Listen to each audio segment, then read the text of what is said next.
Welcome back to 3 Minute Breakdown. My name is Daryl. We have Jared and Brandon with us as well. Yeah. Woo! What's up, guys? So Hey, buddy. by now you have had the opportunity to hear episodes 1 and 2. And Yeah. 3. You got to meet Paul. Yeah, what a sweetheart. Love that dude. Me He's the too, homie. man. That was a lot of fun hanging out with. Yeah, well, we're excited to have more guests, when the time comes. We like to keep it free flowing. We like to have our guests on, but this is a podcast about 3 homies, so, and we're only gonna get, the bond is only gonna get that much closer together, I'd argue. So Much agreed. 3 homies and a breakdown. 3 homies and a So much better. Yeah, 3 homies and a breakdown. It's never too late. Let's just rebrand. Let's not even do music. Let's do like baked cooking.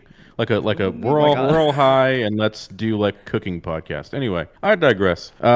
We've got a lot of us have done things the last couple of weeks. Yeah. I mean, been a couple weeks since we recorded our last episode. We're on a bi-weekly schedule. So the last, so I went on a long drive up to Lubbock, and in the same time, Daryl and Brandon have met in Brandon's hometown. Woo, Pennsylvania. I don't live in Philadelphia, to be fair. So I just want to interject here. I don't live in Philadelphia, so I live in the surrounding area. Dude, I will say I went back and yesterday and today watched some live video from that show, and like the amount of people that I expected to see just like going all out, sobbing, free flowing, it didn't match the energy that I knew that you and Daryl would have put into the show. So I was a little bit sad that the people at the front of that show were not like trying to like scramble on stage to sing next to Vessel, I was crying. Oh yeah, tears were shed. So my story kind of sucks. So you guys tell me what your experience was, and then we'll backtrack into Moxie, Silent Planet, and the Dayseeker boys. I thought you said Dixie Crew boys, and I was like, what show did you go to? Dixie Crew. Dixie Crew. You got it. Actually, I went to 2 shows, so I'll talk about the first one. My roommate, shout outs to Alex. We went up to New York, right? We went to New York City, and we saw Passcode, which is a J-metal band that pretty much exclusively has played only Japan. I think the only other time that they've played outside of Japan was I think they played Korea a couple times, and they played like a European festival like a while ago. So this was their first US tour in a very long time. I think I had been listening to them for around 6 to 7 years. So this was their first time coming to the States, and they only played 3 dates. They played Dallas, New York City, and Los Angeles, and then they went back to Japan. So that was pretty wild. And lucky you. Lucky me, wind up being New York City. So as soon as I basically texted my roommate, I said, this better not be fake or I'm going to be so mad. And he was like, no, it's not fake. It's real. And we're buying tickets. So I bought tickets for it, got VIP, all that sort of stuff. I literally have I have my little VIP badge thing. And I have a bunch of other stuff. So you met them. I did meet them. They were very nice. So this is a J-metal band, and your roommate, you guys have recently been doing a lot of live streams for K-pop.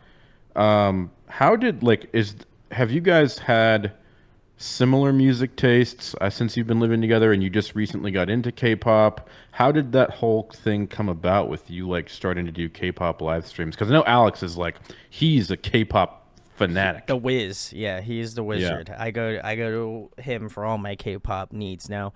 No, so him and I, so I'll give a little background. So Alex used to be in this band called Into Apollo, and then the band kind of reformed and changed their name to Bottom Shelf. They're both disbanded, but I've interviewed him twice now at this point, if not more. But very similarly to you guys, have remained friends with him. And then just so happened that he was looking for a roommate at the current time, and I was like, awesome, I'm gonna move in. And so basically moved in, and then on top of that, we have a lot of similar musical tastes. I would say he's definitely obviously more in that K-pop territory. And I think the first group he may have showed me was Twice, and he was like, "You might like this, just because I know you're getting into like pop music." And I said, "All right, I'll check it out." And then I was hooked. I love Twice. Shout outs to Twice. I know you'll probably never come on my YouTube channel, but I'm gonna put it out there, manifest that you'll come on my show at some point. But they're blowing up, which is really sick. And then I kind of went down the rabbit hole and I checked out one of my favorite bands, New Jeans, right now. Big salute to them, crushing it. They played Lollapalooza a couple weeks ago, actually it was maybe a couple months ago now. Chicago, yep. And they played to like, I think like 80,000 people or something. It was wild. Like there's a ton of people out there.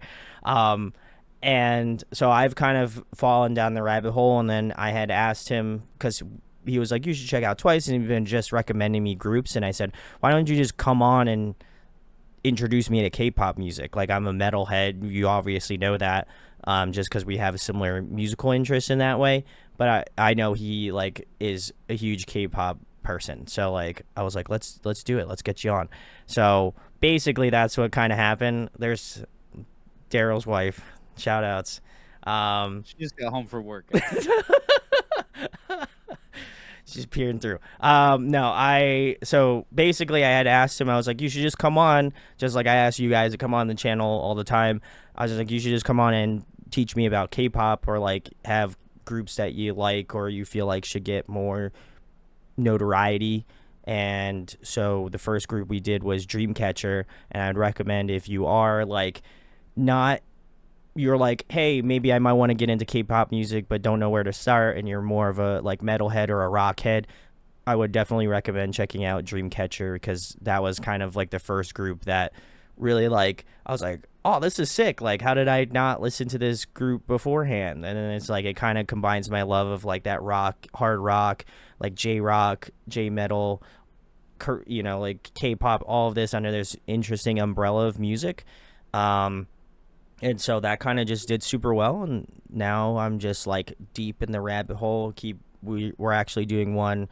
By the time this is recorded and out, it will be like a couple weeks ago. But doing one of the group called Purple Kiss, who we will see in like a month roughly. They're coming to Philly on October the 4th, I think. So about a little over a month from now. So that's kind of how I jumped down the rabbit hole of that.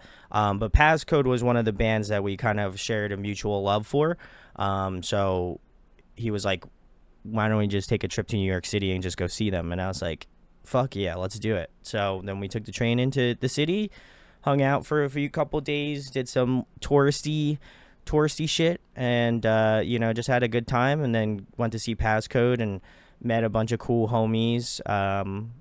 Just falling in love with Passcode, and that was kind of my trip, seeing that. And then literally same week Daryl came up to Pennsylvania for Sleep Token, so I was feeling the good vibes all week. So that was my journey. But I'll let Daryl talk about his Sleep Token experience, because that was wild. That was a wild show. That was an incredible show. I mean, the whole day was like super fun. Like, next time we gotta get Jared there so we can. Jared will never come to Philly though. Well, then we're going to him. Damn it.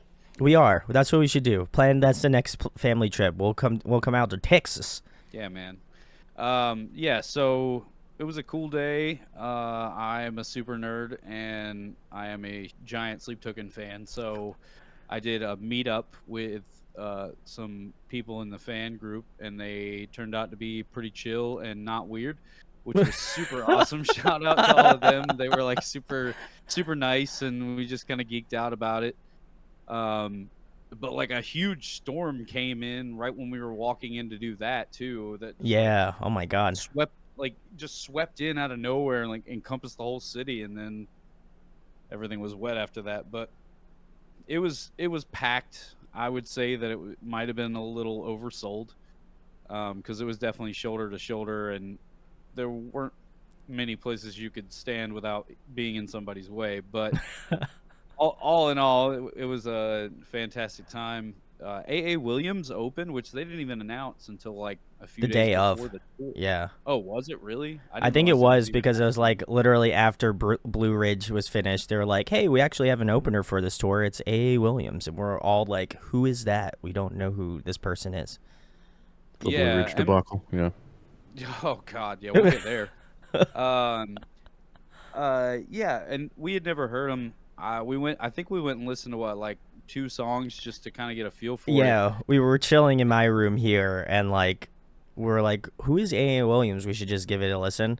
And Daryl played like I don't know what song it was, probably like the first song on their Spotify, and we're like, this is okay. Yeah. Like, nothing crazy. Like it kind of was like I think you said it was like the Cranberries almost, like if they were like a Well, little bit yeah, more grungy.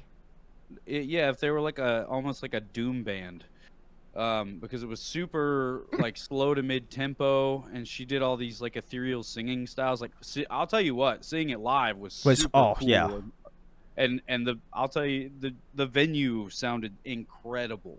I was super impressed with how well everything sounded. But it used to be like a transit station, right? A train Yes, yeah, it used to be a depot. train station stop, and I believe, and then they converted it into a venue. So, Yeah, it sounded good. Got some good merch. Because nobody wanted to go to Philly. They needed to do something. That venue's how worth many going to Philly. I want to know how many times Jared is going to take a swing Oh, at this city. sorry. Guys, let us The know in the Vikings play the comments. Eagles this week. I'm sorry. Yeah, it's I'm going through it. I'm coping. I call this coping. Copium. When Copious Copious amounts of copium. Listen, Go just, ahead. just, is just it you the know, Thursday game? just The Thursday night game. The game will have already been played by the time this airs. Yeah. Brandon's rocking the sleep token hat, but yeah, the Thursday night game this week is Vikings at Philadelphia, and recently, Ooh. the Vikings have a terrible habit of going into Philadelphia and getting the absolute shit kicked out of them. So, yeah, that's God where I'll be bless. glued to. So you're totally mentally prepared for that. I'm a masochist, and I just love pain, so I will be watching that. Hell yeah. That like that scene where like GIF or GIF where Will Ferrell's like doing this with the glass and he's like crying and he's like drinking. That's gonna be booze. you. That's gonna be me. Oh, 9:30 Central Standard on Thursday. That'll And then be me. he's also going to be in a Tesseract chat being like crying emoji, crying Oh, emoji, yeah. crying emoji. Oh, I will God. be. Anyway, Yeah, I was so rudely interrupted Daryl on his no, that was a great converted aside, man. It was a great side piece, yeah. fuck the Eagles. I Anyway, go ahead, Daryl. we did at one point talk about like, man, he really is not a fan of Philadelphia, and we needed to know why. So that was a good aside. We need. Hold on. Yeah. I'll tell you really quick why. So, Oh God, why did you 2010. bring this up? No. I can't. I have to know, man. All right, I'm- I know. I- Fine. In a moment. I'm dating a girl I knew when I'm it. when I was 17. No, it has nothing to do with that. When I was 17, I was dating a girl that lived in PA. She lived in a place called Allentown. Oh, I know. Not a lot going on there. But anyway, so I have so because of I'm flying into this like super tiny regional airport called Allentown Bethlehem Easton Airport, and like so there's no direct flights, so I have to get a layover, right? So I fly into IAD, Washington D.C., right, and my next flight is like a short, quick one from there to Abe, right? So I'm in there. I'm this kid, and I make the mistake of telling this guy I'm going to Philly just because I don't think he knows where Allentown is, like an idiot, even though he's going to Allentown, like stupid logic. So he's like, "All right, in Philly, this is what you got to know," and he pulls out a map on his phone, and he's like, "You can go to this little section because I can tell you're a feisty kid. You can go to this little section right here in Philly, but don't go here, don't go here, don't go here." And this goes on for 10 minutes. You can't go here because this will happen. You can't go here because this will happen. And by the time it's done, I'm like, okay, there's more places I can't go than I can. I'm just not even going to step outside, right? I'm not even going to leave the freaking airport, right? So I'm just not even going to go to Philly. So then I don't go to Philly, and even I remember her mom, my girlfriend's mom, was like, if you fly into Philly, you will need to find a way to get here. We are not driving to Philly to get you. And it's like an hour and a half from there to her place. So even they're like, we've been here our whole life, won't step foot in our fucking dumpster of a backyard. So that was step number one. Step number two, which really cemented it for me, was I actually didn't mind the Eagles when I was growing up. I would watch them. I rooted for them in the playoffs as a teenager. I was like, hey, man, Eagles, they're not in my division. Don't really care, right? Even though we lost to them, didn't really matter to me. But what happened was this. When they went to the Super Bowl, there was the NFC Championship game that year is between the Vikings and the Eagles. And for those of you that aren't football fans, that's the last game before you make it to the Super Bowl for your conference. So we just had a miracle win against the Saints. And their whole thing for the Vikings was there was this 102-year-old Vikings fan woman. Her name was Millie, right? And she got free tickets to go to the Vikings-Saints game in Minneapolis. It was the whole time throughout the playoffs. It was do it for Millie. Do it for Millie. Never been to a game, 102. Win the whole thing for Millie, right? And it just so happened that that was the year the Super Bowl was in Minnesota, right? So we would have been the first team to have played a Super Bowl in our home stadium. The Eagles happened. We got our shit kicked 38-7. After the game, during the game, people that I know that went to the game, I got heckled. People were trying to fight me after the game. No less than like 6 people. Fuck Millie, we hope she dies. I'm fucking so glad the Vikings didn't win. Like, they're just going off. They're eating, dude, they're destroying their city, eating horse poop. It's all bad. And from that moment on, I have had it just, they're eating horse death. They're eating horse shit on Twitter and the likes. Now, I'm okay. Every fan, there's a bad group of apples everywhere you go. Right? There's a bad group of apples everywhere you go. But even people that I know who have been to every major city in the U.S., places like are similarly. Boston has a reputation of being rough and rowdy, right? Miami, New York City, wherever they go, they have all said the same thing. I will never go to Philly again. It's dirty. It's trashy. They have no reason to be as uppity as they are. They're terrible people. Never going there again. I guarantee you, there's somebody in Philly who's like, yeah, whatever, you guys suck. But that's fine. I will take that. My 7-minute aside rant is over. I won't mention it again. But I have a deep burning hatred in my heart for Philly that will never be put out. Anyway, back to 3 Men and a Breakdown. I understand. I've been a Lions fan my whole life, and who am I to say anything to anyone? So Lions are good this year, bro. Talk your shit. I mean, Talk your shit, bro. That first game was pretty good. We'll see if it holds up. I mean, I don't know. But anyways, I tell you, I've had the worst interactions with Green Bay fans being the same, like heckling me about being a Lions fan. It's like, dude, it's a team. They got nothing else going on. They live in the bumfuck Wisconsin. They got nothing going on. Their football stadium has bleachers. They're nobodies. They're very proud of their team because they all own it. We're really trying to create enemies out here, I think. they all own it. That's such a fucked up thing. Except for me. Brandon has no affiliation to any loyalty to any sports team. I am not a sports fan. So like Brandon, like the way you talk about K-pop, I'm looking at you and I'm like, man, I really got to start listening to some K-pop. I don't think that's... Brandon, you really got to watch a football game, bro. I've watched football games. I've been to football games. Have you been to Lincoln Financial? Yeah, I have. So you've seen an Eagles game there firsthand. Mm-hmm, yeah. And your experience has been nothing but pleasant? I mean, I also don't give a fuck about sports, so... You're a very agreeable. Yeah, he's not public enemy number one. Also, next time you go, I'm like wear a super Cowboys jersey. I'm not gonna wear a Cowboys jersey. Do you want me to die? I'm asking. So you even admit it.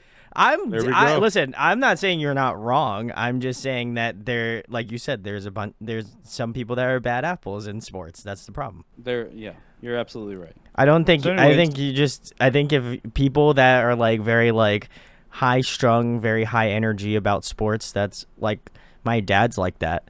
My dad gets like fucking pissed off at the TV when like he's just like, "Oh man, I can't believe this person Is he doesn't an give. Eagles I fan? wish this person gets paid." No, he's not an Eagles fan.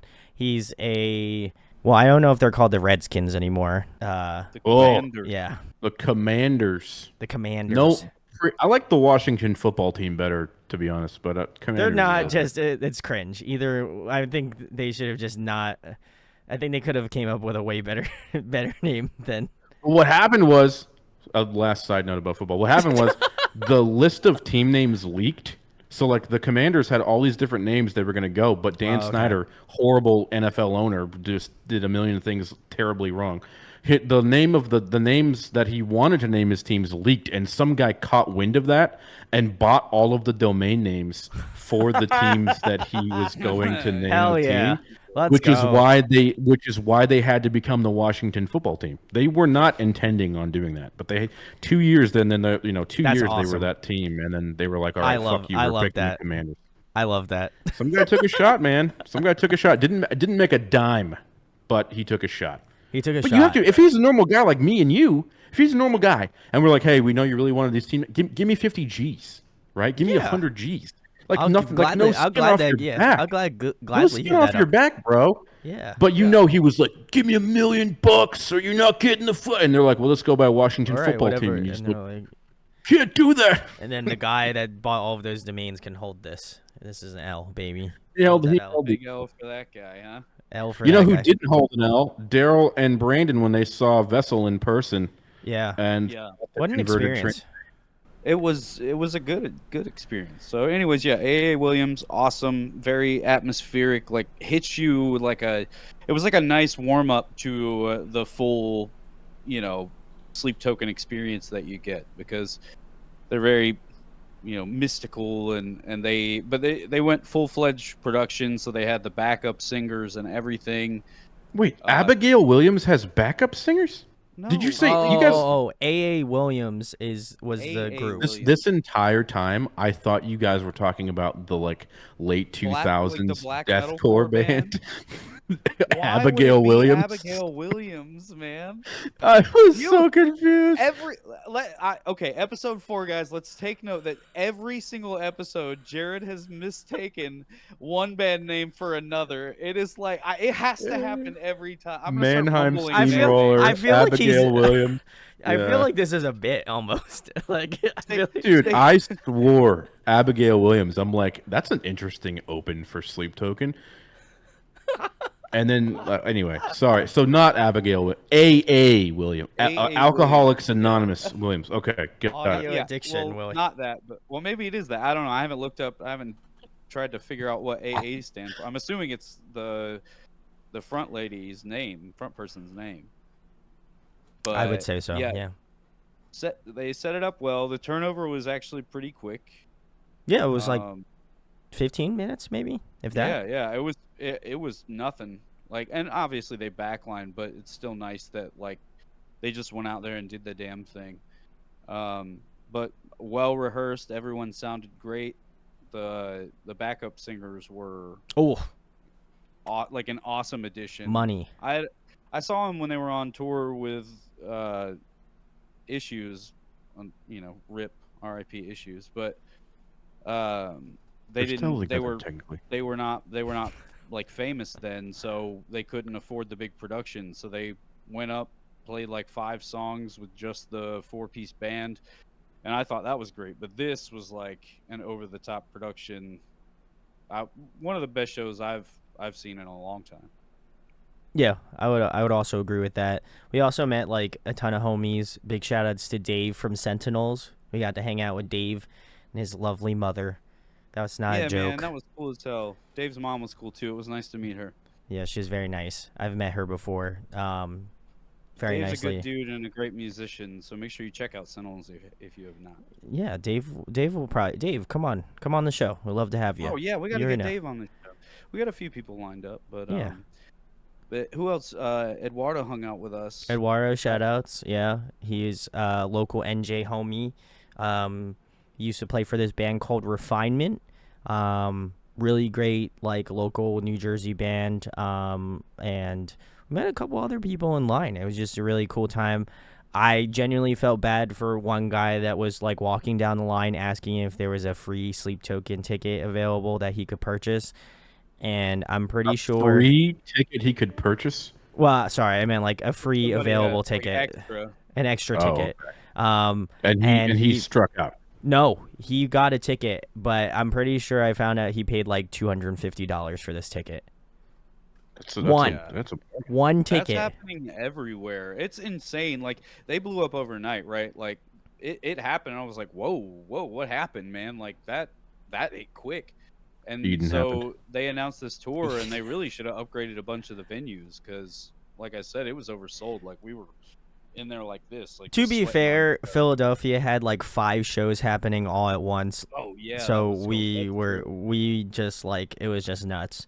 But yeah, Sleep Token, that was my first time seeing Sleep Token. I would say arguably is one of the best shows I think I've seen in probably post COVID for sure. I guess like in terms Yeah. of the shows I've been to prior to that, I mean, I would say it's pretty up there. I mean, like the stage projection was really great.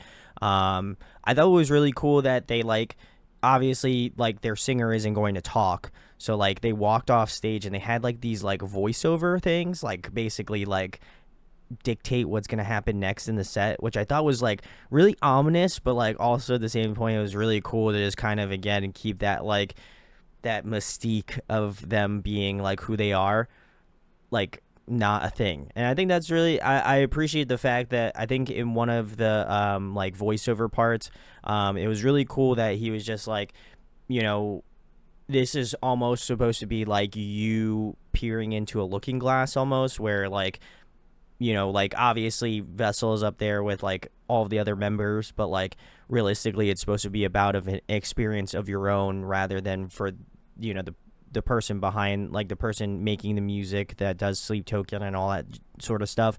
Like they're not the important factor of it. It's like the fans are pretty much. And I thought that Yeah, was pretty interesting that they kind of spun it that way. I mean, it makes sense given that they want to keep the mystique of their yeah, band. But it was sick.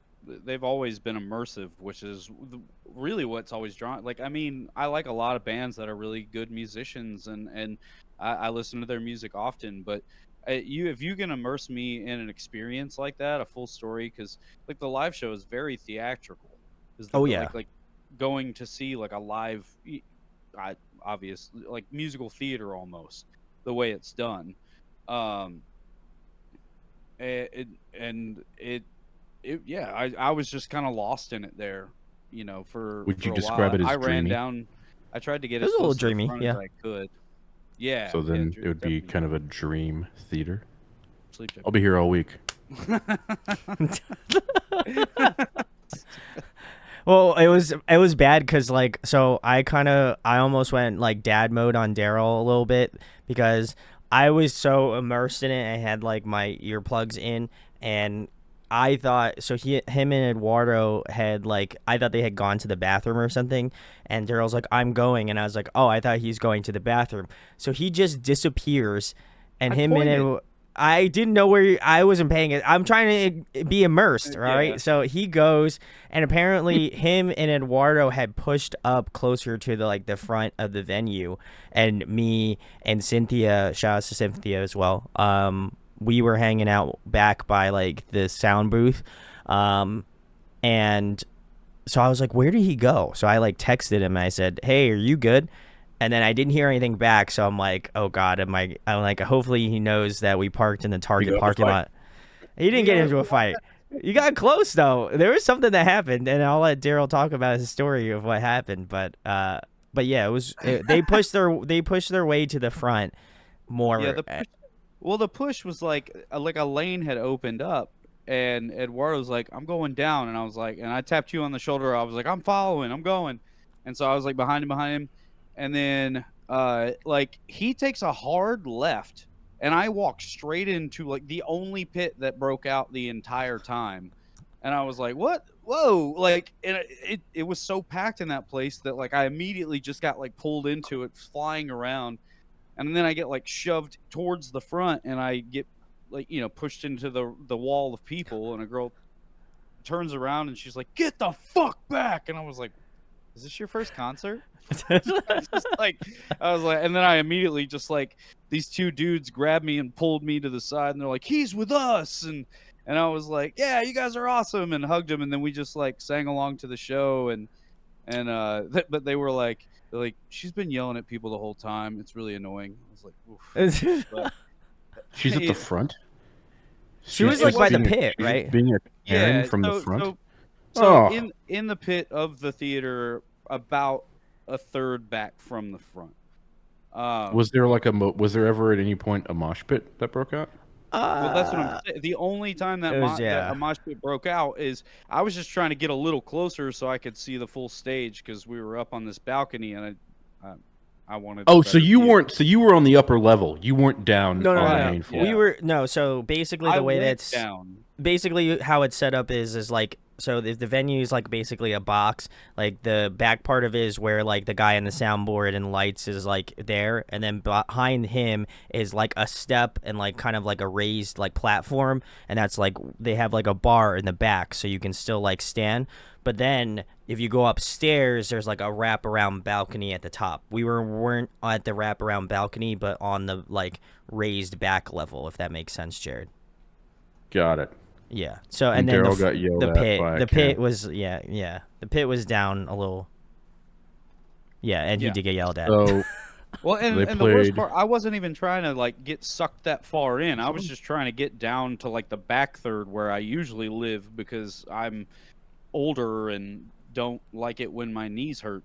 So, uh, yeah. So, but I like literally, I got like windmilled right into it, like I was just spinning around, and then I ended up on the other side of it, which and then it just dissipated, and I was stuck there, and that's when those two guys grabbed me, and I was like, "Oh, well, okay," and then I We're just here. sang my ass off.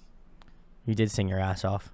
Can't So help it. they played 13 songs. They ended with the offering, and then on this thing it says that they actually they either did a cover or they just ended with the tape of "I Want to Dance with Somebody" by Whitney Houston.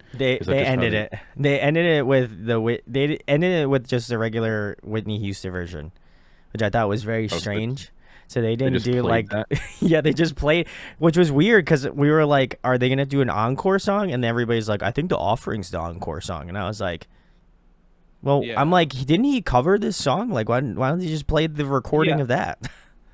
Well, I think it was just like a tribute of this is how we close it out when you're leaving the venue.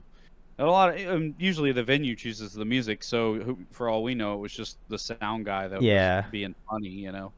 But yeah, basically the offering was the encore. which was Um, sick. yeah, but they mostly played "This Place Will Become Your Tomb." They played. Yeah, they played 7 songs off Eden, 5 songs off Tomb, and only one song off Sundowning. Yeah, most other songs, excuse me. Obviously, "Take Me Back to Eden" was they're touring on that. So Primarily, yeah. I want to get into just a little bit about. I said my story kind of sucked. I have some possibly interesting Okay. topics, but I want to say one thing that kind of reminded me. Daryl talked about it, and it's something that I witnessed firsthand when I went to this tiny show in a city called Lubbock, Texas, a couple weeks ago. If you buy a ticket for a show, you spend your hard-earned money, you drive down, and you're not typically, and you're the person that stands to the side, never moves, right? Just kind of like is constantly worried about, maybe not worried, maybe you're just an introverted person, right? But I'll say this, we all listen to the same music for most of the same reasons, right? Agreed. It's the it's the way to release and somebody else screaming out your pain, your experiences, and all the things that you don't get to do in your day-to-day life. And you feel, if anybody hearing this or anybody ever goes to a show and they feel like in that environment they just have to stand there, I can honestly attest to the fact that move your fucking body. Scream, dance, jump, sing, grab the person next to you and sing with them. People do not give a flying fuck and they all just genuinely want to see you have a good time. And the reason why I say this is because that was me. It was me and this one other old woman in the Dayseeker pit. There's spilled beer everywhere. Everyone's slipping and sliding. I've accidentally punched two guys in the face just trying to get my footing. But dude, that was me. Like, and I was jumping up and down. Rory actually saw me. He's like, he pointed at me like, "Oh, hey, you came." And the amount of people that I saw that were just like, they were just like, "Is it okay if I'm here?" I'm like, dude, you bought a ticket, man. Like, if this song resonates with you, bro, Enjoy sing it. your fucking heart out. Like, you will never get this experience back. And I guarantee you, I have been so drunk at shows and made so, and you can even say it's like made a fool of myself. I went to go watch Chon and Pliny play in Austin, and I was absolutely blackout. And I was just like, but I was still like perfectly like, and where most of the songs I was just doing like the fake drums and the air guitar. And some guy grabs me from behind and goes, "Bro, I'm on acid, but watching you is a whole fucking vibe. You know every switch, every change up, everything. You know it all." And I'm just like, "Oh shit," but I'm like fucking wasted. So anyway, I'm not to stand on a pedestal, but I'm saying if you go to a show, live in that moment, move around, enjoy your time, enjoy yourself. Nobody gives a fuck. Everybody's there to have a good time. Go all out, man. Go all out, especially at these at these smaller shows with these, if you live in a city where bands don't usually come through, dude. I would love to see more people at these shows, like not standing up against the wall. Like, and there's reasons everybody has Yeah, for well, everything. But in I my would love to see more people at shows in general. Like, Yeah. yeah, 2020, COVID really hurt the music scene. Nobody toured, nobody, so it set everything back so far, and it did for in a lot of ways, not just music, but go back to shows and yeah, have fun and to have fun the way you want to have fun. If you're I just like to stand there and watch the entire experience, great, but yeah, just be nice to the people around you. I was probably the happiest person in the room, honestly. So I was like, damn, Yeah, shit, I'm he was trying to on be. cloud nine. I can confirm that he was really feeling it. Also, I'll give another shout out. So Daryl and I were standing outside the show as Daryl was trying to get down from Eden. So I had to pull him back from that. Take me But back, bro. I was standing outside and I was like, this chick looks familiar. I'm like, I can't, like, I'm trying to like put it together. I'm pretty good with like names and faces, especially if it's people that I've interviewed before. And I was like, I think I've interviewed her before. And Daryl's like in sleep token land, so he's like, what are you talking about? And I was just like, oh, I've definitely interviewed this chick. I'm like, if you're good to go, like, let's go grab a cheesesteak, but let me go say hello to Hold on now. First of all, the fact that it was so long ago that you interviewed her, you recognized her, and the information just came to you within like 30 seconds who she was and what band that you interviewed. I was like, how did you figure? Like, I cannot. There's no way my brain would dig information out like that fast. I feel like I have an innate. photographic memory. Yeah, I do really have a photographic memory, but I also feel like I have an innate remembrance of like people I've interviewed, because like obviously you guys have had like a major impact on my life, so I remember you guys enough to Stop. obviously doing an interview. Now we're doing a podcast together, so it's great. But shout outs to Kara, the spider inside her. Fucking sick name first and Spider foremost. inside her. Yeah, I Yeah, listened to fucking that. rad. It's hard. Yeah, I respect it, but Must have lived in What Texas. did she? Woke What up did she to do a in that strange band? situation. she screams and sings. Uh, she's very talented. 'Cause Yeah. like we were sitting there talking to her, and she was like, "Oh yeah, good to see you," or whatever. And you basically were like, "Yeah, come on the podcast." And so I downloaded it. Pretty much everything at like that whole day that people were like, "You should listen to this." I just went and Yeah, yeah. downloaded it, and I listened to a bunch of it on the plane ride home. But yeah, she is an incredible voice, dude. Yeah, she's fantastic. I interviewed her like probably pretty early on. I think it was like maybe like year 6, like it was like year 1 or year 2 of me doing audio diction. So she's was an early adopter. Honestly, it was funny because she couldn't even remember, and I was like trying to like. She was like, "Oh, what was your like? What project were you in at the time?" And she like was like, She's like, We should just do a new one." And I said, "Absolutely, come back on. I'd love to have you back on." So shout out to Kara. Spider inside her. I wanted to give her a salute because I wanted to try to give everybody that we actually met a shout out because it was cool seeing people that like, again, Dave. I've been friends with Dave from Sentinels for like 6 or 7 years as well, and obviously growing up in Jersey, like seeing his band play all the time was just such a cool privilege, and they're insanely tight live. I'm excited to see what they have coming up next. You know, they got some stuff cooking, so I'm very excited about that. But yeah, so after the show, Daryl and I, since we were in Philadelphia, we had to get a cheesesteak, so we got 2 cheesesteaks from Del Rossi's. Big salutes. And then good. I like that lady that was running that counter. That lady, she wasn't having nobody's bullshit. she had zero time for bullshit that night. But then we went back because we parked over by Electric Factory. So we walked back to the parking lot. And so the Wonder Years did The Loneliest Place on Earth, which is a festival. It's the first year. I think this was their actual first year of doing it, where they had a bunch of bands that they wanted to play this show. So it was just a really fun festival of like some really talented musicians, groups, stuff like that, and obviously the Wonder Years closed it out. I don't know if I think they either played Greatest Generation in full, or I think it was the Greatest Generation they played in full. It was like celebrating an anniversary, and it was great. They played outside in the back parking lot of Electric Factory. I know everybody is going to be like, it's Franklin Music Hall. It's not Franklin Music Hall. Y'all know it is Electric Factory, and it's always going to be that way. But we were still hanging out, and I was like, oh, well, shout outs to the homies in Action Adventure. I had them on probably about like 6 months ago, and we were just hanging out, shooting the shit with them, and we felt bad because all of their merch got rained on. So I was like, hey, can I buy something from you? And I think one of their TMs was like, oh, they got these sick water bottles. And I was like, a water bottle? I was like, let me see these things. And he pulls out this, which is like, it's sick. Your gym, It's your like high a school gym water bottle. It's like a gym water bottle. And then they were like, we'll just give it to you. And I said, no fucking way you're just going to give this to me. So we wind up, we sent them some money.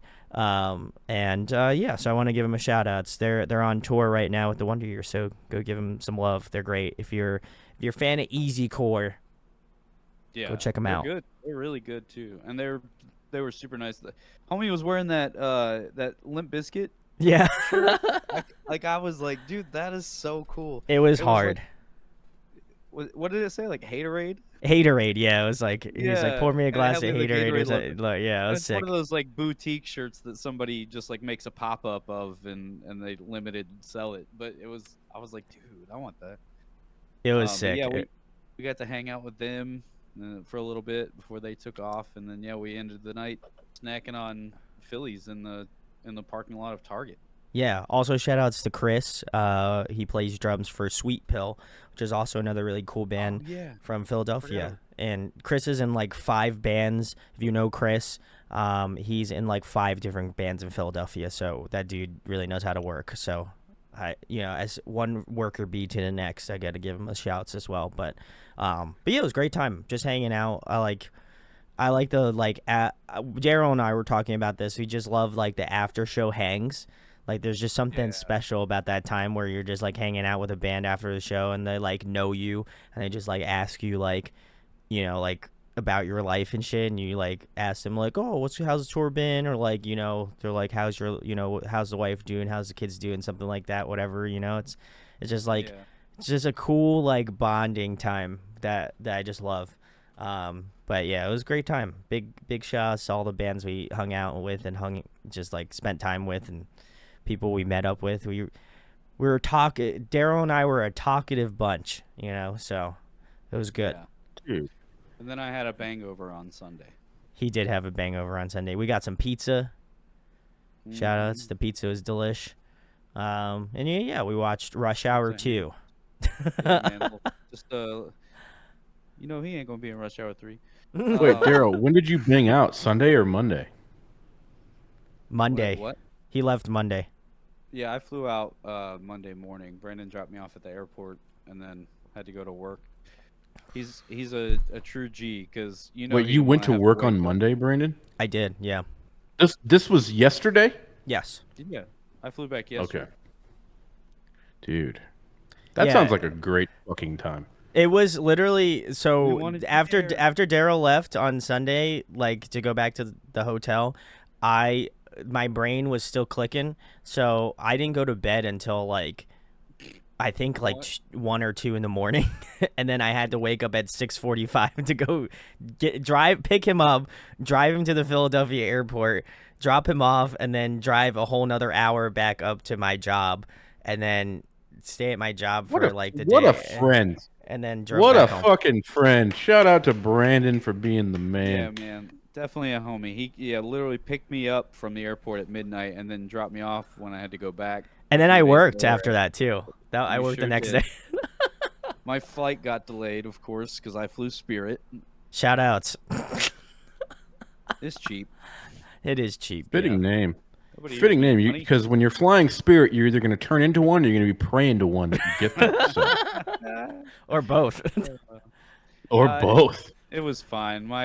You know how they are. They're jank. Like, initially I had direct flights both ways, but they changed my flight there so that I had to go to Fort Lauderdale from Myrtle Beach, South Carolina to Fort Lauderdale, Ooh. Florida Ooh, to Philadelphia. And I was like, Hell yeah, guys, brother. like, just that's a big old L. why, come on. Like, but I did it. It was worth it to hang out with the homie and get to see one of my favorite bands, Yeah. Oh, Jared, how was Moxie? I wanted to ask. Dude, okay. Let me give you the Give me a scoop. So, driving 6 hours to a town in the middle of nowhere from San Antonio with a girlfriend that doesn't necessarily like any of the music that you like means so that you brought you're your girlfriend. I didn't even know that. That's wild. So I brought her, and I bought a ticket for her, but she was like, hey, from what you've described, the idea of standing in a room that's like more humid than outside and a bunch of sweaty people listening to a band that I don't like it doesn't appeal to me. So feel free to like go by yourself. I'm like, yes, good. I can mosh. I can do whatever I want. I can drink. I can be an idiot. I love this. So, that show sold out, mind you. So the show sold out. Okay. I posted a ticket online for someone to buy. Ironically enough, the first chick that she's like, it's sold out, but it's $25. I'll give you $25. Now the capitalist in me is like, what are you talking about? It's you $40 minimum. Like, what do you, dude? It's 40. Like the show's sold out. That's a reasonable price. I'm not an asshole, but give me a little bit more. Give me a little cheddar. I will not. So shout out to this other guy. I won't say his name. I don't want him to find us. But he drove up from 2 hours away, bought my extra ticket for $80, which means that I told him 40. He's like, fuck that. You're the man. I'll give you 80. What a G. And which basically covered my merch and my booze for the night, which Hell was yeah. stoked. So, dude, I show up. Lubbock is my place, man. Lubbock is it's a lawless wasteland. The booze is really cheap. is. The booze is cheap, and you can smoke inside most bars Hell because it's yeah. right by the Texas Tech campus. So Red it's Raiders. dude, it's a fun place. Hell So I'm yeah, there. brother. Moxie opens. Surprisingly, it's sold out. So everyone shows up for Moxie, Hell yeah. but nobody knows any of the lyrics. So nobody knows the band. And that was the only night that Drew wasn't there because his wife had passed the bar, so he was watching that, and then he flew in, I guess, for the next tour date or something. But so it was just Amber, Mike, and then the keyboard player and the drummer. I don't know the drummer's name, but anyway, Amber like finally found me in the crowd, and she's like, "Oh, somebody who knows the words." So she kept like looking over at me, and we had a few moments, which was pretty Aw. cool.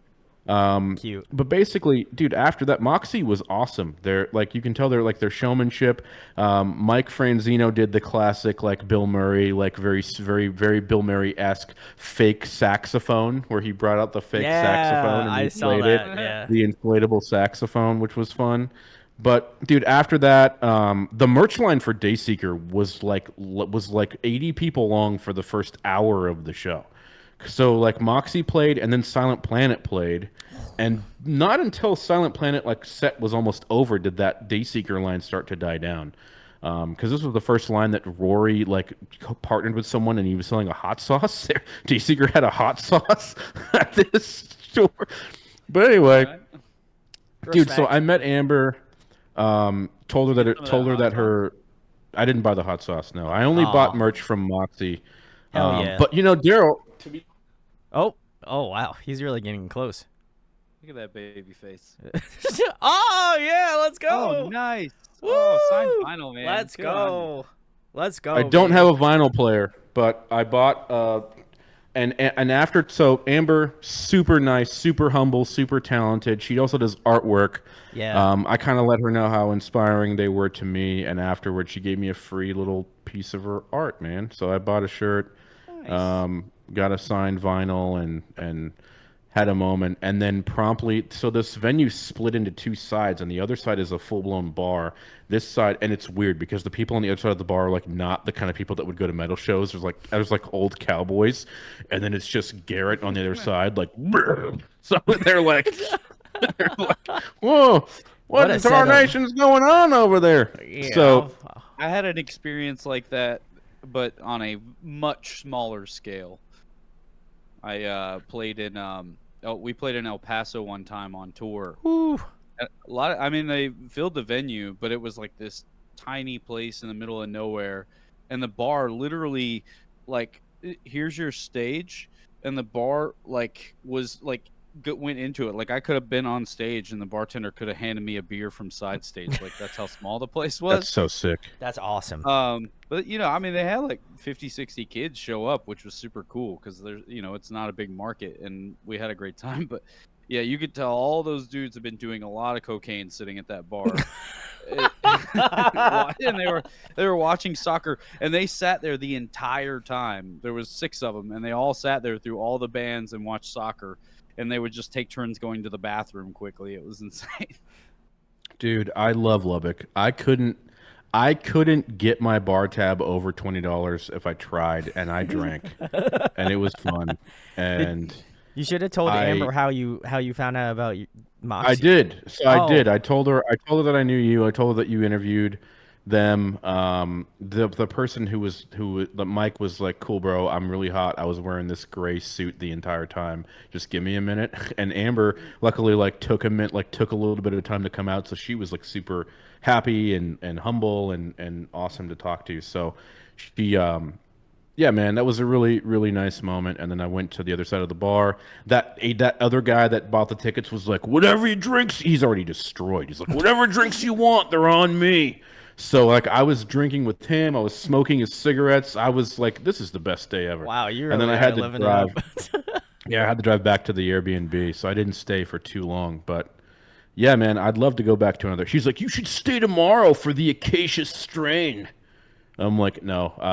There's one other show happening tomorrow. It's in Austin. It's Bad Omens and Era. And if I'm gonna go to another show, I'm gonna go to that show. So I didn't end up going to that show, but On your way I will be at. Damien's flying out November 1st. We're gonna go see Polaris, Currents, and Furials at the Paper Tiger. And Pale Dusk, baby. Shout outs. Yep. No, I don't think they may not be on that date, but I think just maybe think they are. But yeah, that's the Vitalism tour. I'm gonna go to that with Damien. He's flying out. So if you guys are in town, this episode will be out before November 1st. So come say hi if you see us there. Fatalism, The Across baby. Oceans Let's boys go. will be there. Or as the guy who bought my tickets said, "Yeah, man, you're the guy from across the Atlantic, right?" I'm like, "Yeah, that's me. I'm the guy from across the Atlantic." Oh my Technically, God. he's not wrong. Technically, yeah, I was gonna say he's not wrong. Still accurate. And Last- the Pacific. This guy, he's also a vocalist. I guess he's in a band. I can't remember the band name for the life of me. He's just like, but he knows Taylor Barber. He knows a lot of the guys that are in like these deathcore projects. And like while Silent Planet's playing, a band that I know, like I said hi to Garrett outside, like waiting to Nice. go see them. He's like, dude, I'm in a band, and then he's the guy who immediately pulled his phone out and like No, no, on no, full no, no, blast no, no, was no. like, check out this music video, and he like stuck it like 4 inches from my face, and I'm just like, this is deathcore. I know what deathcore sounds like, bro. Like you sound like a deathcore band, and What I, did of he course look I'm like? like, There's not a way that I can describe him that's not mean, so I won't. But he looked like a deathcore vocalist. Oh, Hmm. say less. So he looked like a deathcore vocalist. I mean, did And it sound good at least? dude, he sounded good, but then he was like, that low, that was me. And then he like did the low in the venue while the band was playing, and I'm like, bro, like I believe you. You don't have to give me the display in front of everybody. Mind you, at this point, I'm just trying to say what's up to Moxie. Like I see the band, I'm standing by their merch table. He's like, bro, check out this song. I'm like, okay. You needed Hey a man. you needed a Paul, You did need a Paul. Dude. Yeah. and you said everybody's got to get out. Oh, yeah, man. I needed a Paul. You did need He a was a Paul. cool guy. He was just really excited and like tried to be my bro, offered to buy me whatever but like to the point where I was like, this is uncomfortable. Like, I'm gonna buy my own shit. Like, dude, don't worry about it. You already Probably overpaid for the ticket. he You're probably fine. felt uncomfortable because maybe he didn't know anybody there or something. Maybe he felt But he felt probably a little bit more comfortable when he was giving me an over the pants hand job, but you know, neither of us said anything. disgusting. I have The no comment on one moment Brandon did not laugh at the joke. He just like I have no stifled his comment laughter on in I love absolute when horror. I love when we leave each other speechless because there's that like lull of silence that you know is like it's like am I supposed to laugh at Well, this? I think it's extra funnier for the people that will be listening to this part and be like, "What are they? What's this? You know?" They're like, "Is someone gonna laugh or is it just they're Oh, all looking man. at each other? What's Oh yeah, going the on?" people that Oh, don't yeah. see the video. Yeah.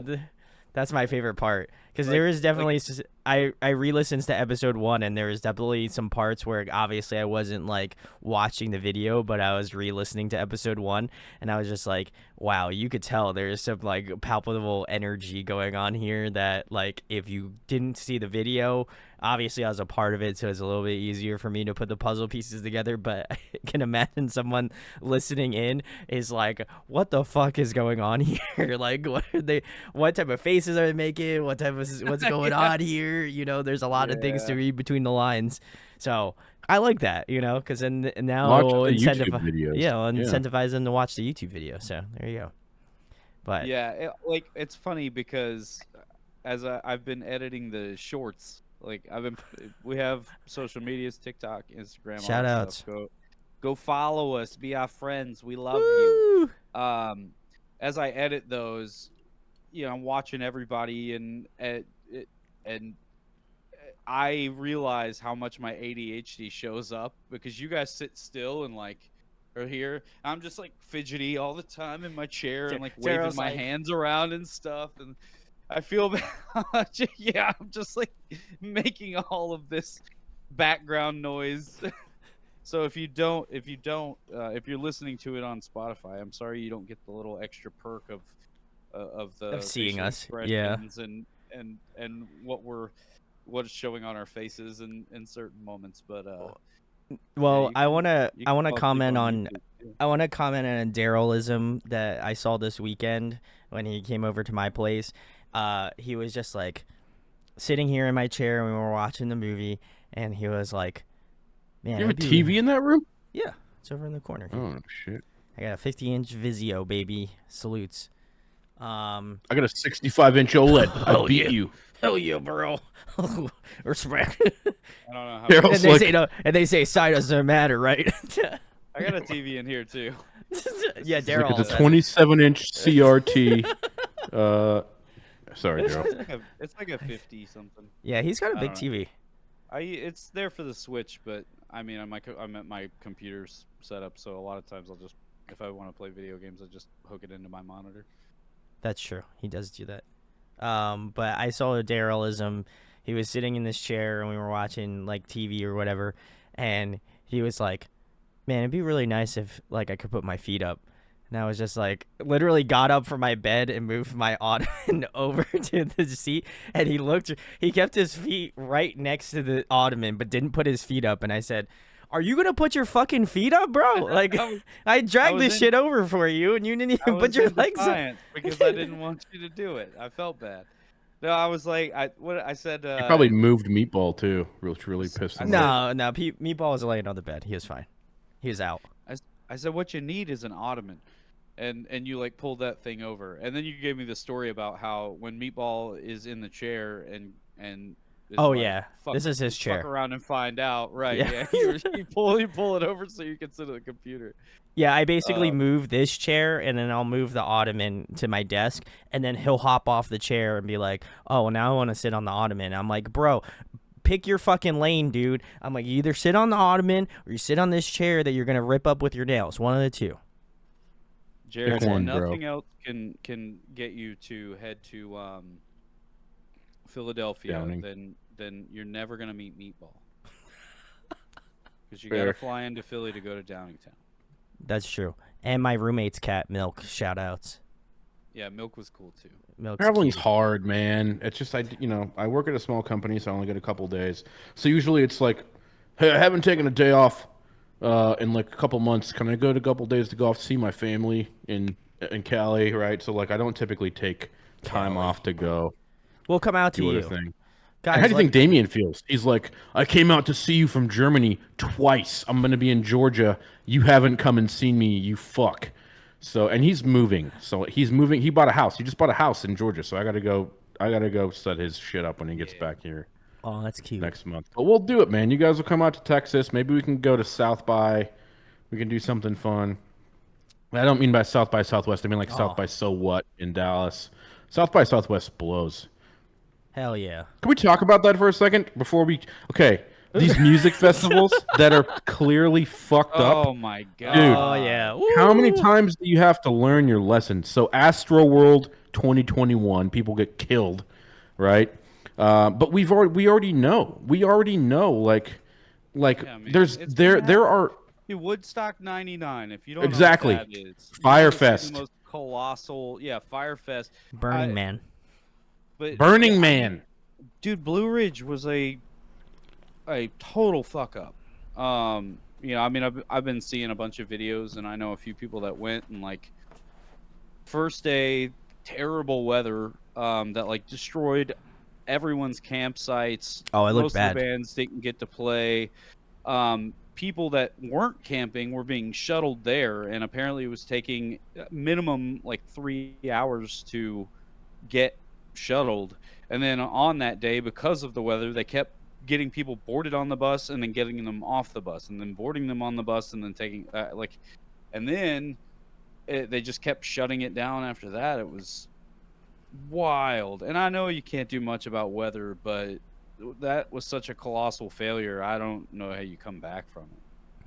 Well, I also think, I mean, like, first year of doing a festival, which they did last year, like, it also was not smooth whatsoever. And I was like, oh, okay, well, maybe they'll learn their lesson this year and, like, being like, hey, maybe these mistakes we made last year, maybe we should try to, like, look inward and try to fix the problems that, you know, reside within that. I mean, and, you know, I'm not saying that every festival is great. I'm sure Warped Tour was equally as bad, but also had, like, you know, tenure doing it. I mean, they had done it for what, like 17 years, 18 years, something like that. It wasn't though. That's one thing I will say. It wasn't that bad. It wasn't. But it's that not bad. bad. Dude, Yeah, like yeah. 17 years.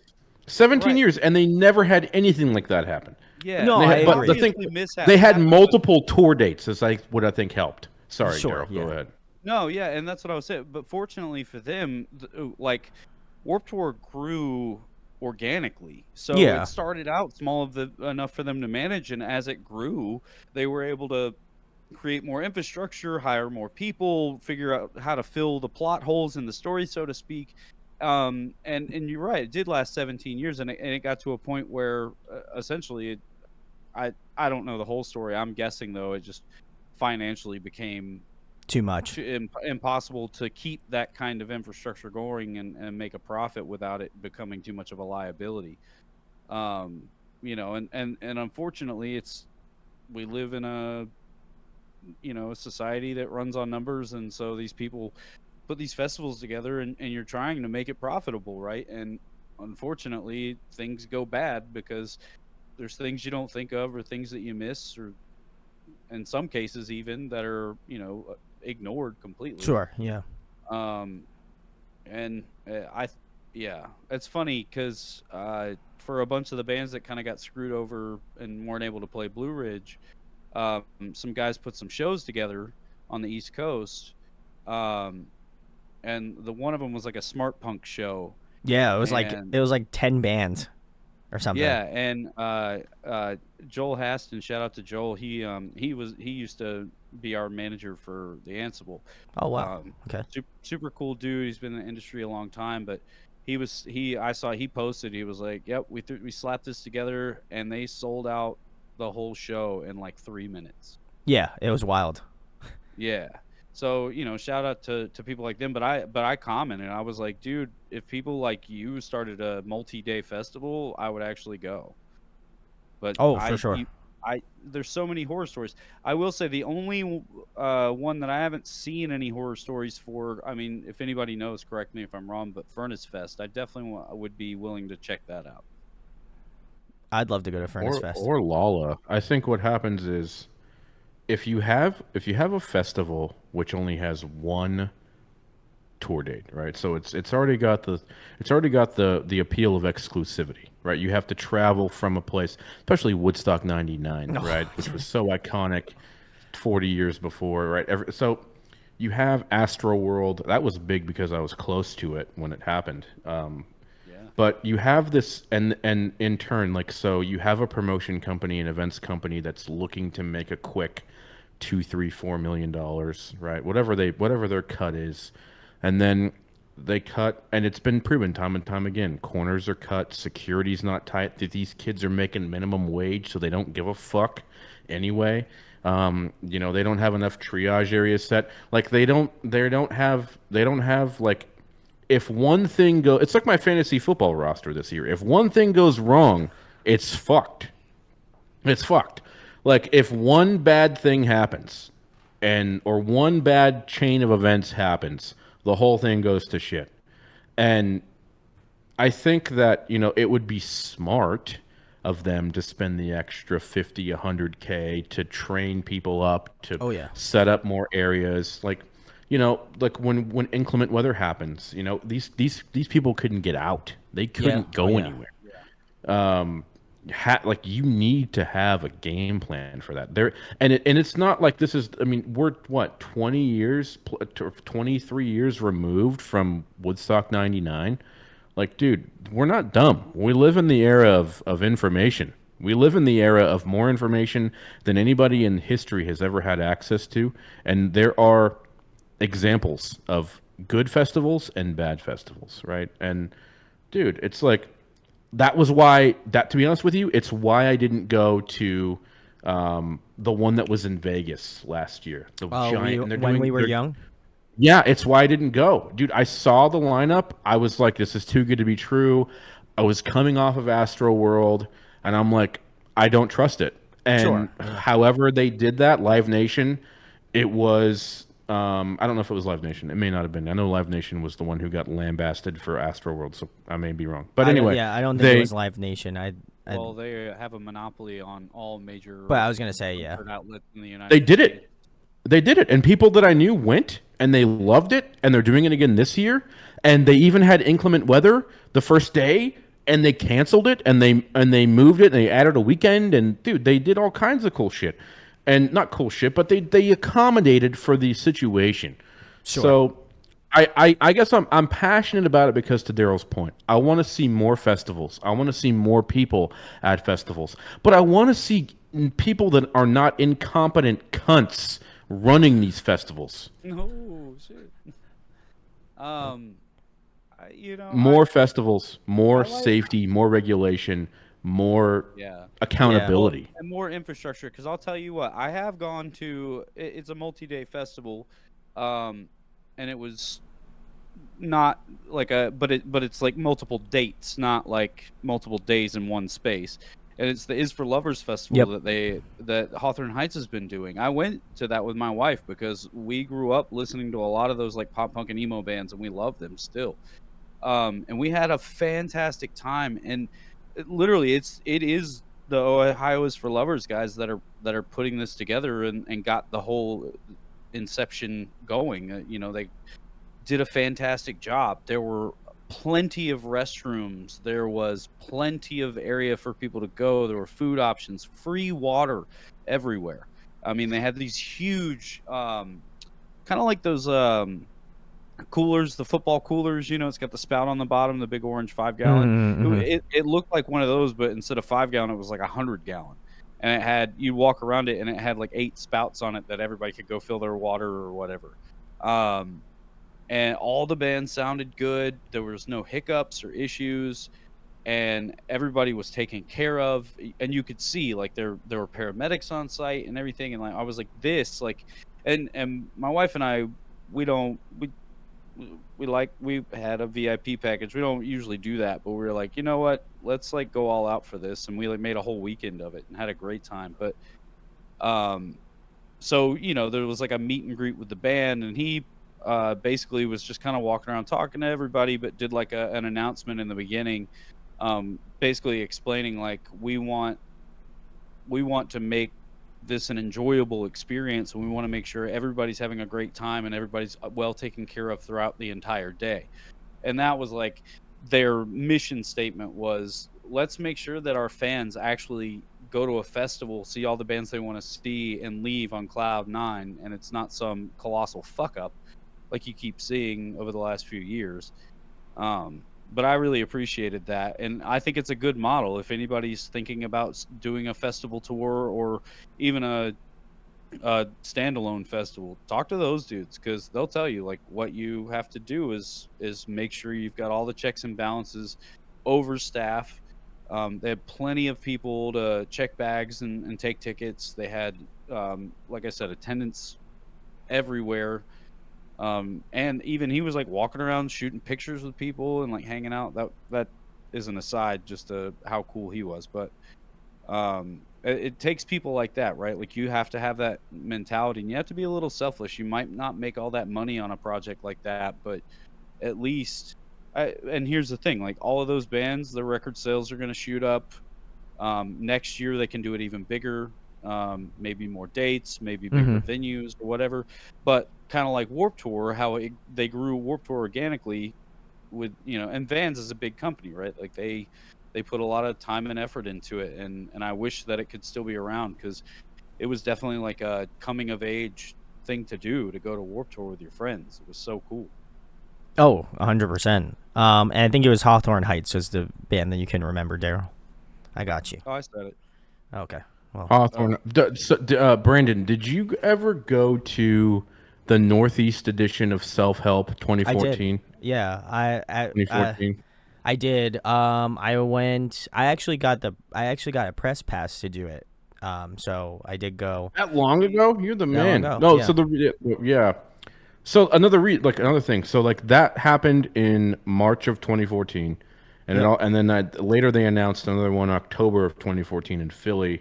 But dude, and these are bands that people are coming out to see. Bring Me and A Day to Remember are headlining. Of Mice and Men, Memphis, Issues, Stories So Far, Word Alive, Attila. Like these are bands people are showing out for, especially at the time. But Oh yeah. what I did remember did so well is where the venue was in San Bernardino, California, which nobody probably remembers outside of a tragedy that happened a decade ago. Um, it's right off of the intersection of a main street. So it's like it's fairgrounds, it's event center, but 1,000 feet away from the stage is a main street, right? And like residential neighborhood, houses, police station, gas station, right? And what ends up happening is for all these places, they do plus campgrounds. So they have it at these like rural areas. People can't get out. It's impossible, right? That's what I loved about self-help is like, no matter what, even if the worst possible thing happened, you could walk out of the venue and be next to civilization. Everything was around you. You're in the middle of a city where like everything, and you know, it's Southern California. It's March. Nothing crazy typically happening, but like I think there needs to be more of that. You know, there's so many. Oh, there's opportunities for camping in the middle of nowhere, and you come, and then we don't have to get sound permits because it's on some guy's farm in the middle of New York, and nobody cares. So it's like, no, dude. And so yeah, to your point, I want to see more festivals. I want to see more responsible festivals, especially for the people that are coming up. Because the reason why Vans died out, Warped Tour died out, because attendance dropped. Everybody that went through it grew up, and they didn't go to those things anymore. And then the bands, like, dude, it was a time unlike any other for that scene. Oh yeah. And attendance dropped, liability went up, people were getting hurt, right? That's why, they had to have all these signs that say no moshing, but they didn't really enforce it if you were, but you couldn't sue them if you got hurt. But yeah, Kevin, the guy who ran it, it was just, dude, attendance dropped and it just wasn't worth it anymore to keep it going. It was stressful for the guy. But, big salutes to Kevin because he kept the thing going as long as he possibly could. Maybe longer than most people would have. And he dealt with so much shit. Towards the end of it, a couple of bands every year were delved in controversy, and he had to make these executive decisions to remove them or keep them on. Looking at you, Front Porch Step, you fuck. Anyway, yeah. So, amen, brother. Shout out to Kevin. Anyway, I'm off my pedestal. I'm glad that I got to go to a couple festivals. I'm pretty sure Kevin Lyman helped out with When We Were Young festival. That's probably why it ran so well, from what I can gather. Probably. I'm pretty sure if my memory and like my source background is correct, I'm almost positive he had like some sort of hand in like formulating like how this should go. And I kind of agree with you, Jared, on like When We Were Young. That's literally in Las Vegas. I mean, like you can't. I mean, you're in Vegas. I mean, first of all, it's going to be loud coming as fuck off anywhere. A horrible tragedy, so they know what to do. Yeah, well, I mean, it's in Las Vegas. There's a bunch of hotels. There's places to stay. Like, people partied at literally all hours of the day. Like, it's known for that, right? And I think that they picked a great spot to hold it at. I had tons of homies that had went to When We Were Young festival. And I'm kind of in the same boat as you, where I was like, this is too good to be true. Why are all these like bands meeting up at this one spot? That's Best what everybody festival said. ever. It still is. Best festival ever. Yep. What you're gonna say, Daryl? Yeah. I mean, everybody felt that way, right? Like I mean, that was just the talk from everyone. Like, this is not gonna go well. Like, And at first, I remember like people were like, they're not. This isn't confirmed. Like, none of these bands know about this. And then like later on, it was like, oh yes, they do, and yes, they are playing. And I was like, what? Okay. Not at first, though. I don't think. Not at first, because there was. Also, again, my brain remembers correctly, I'm pretty sure there was some bands that tweeted out and they were like, we didn't even know we signed up for this or whatever. But obviously it wound up working out and they played. So, Yeah. It was just maybe a PR maybe it was a flex too. Like, oh, you're playing. You're playing. Yeah. Like we had to keep this together, secret from you.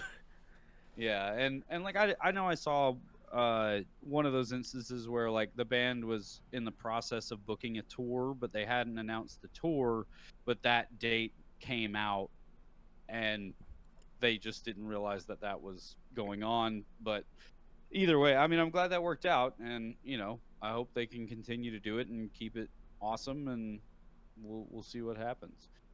Hey Jared, do you have a is there like a brightness option on that light? Yeah, is it too bright? Yeah, I bet if you knocked it, because I like how this is how we're closing this out. We're closing this out. I want to see less of your face.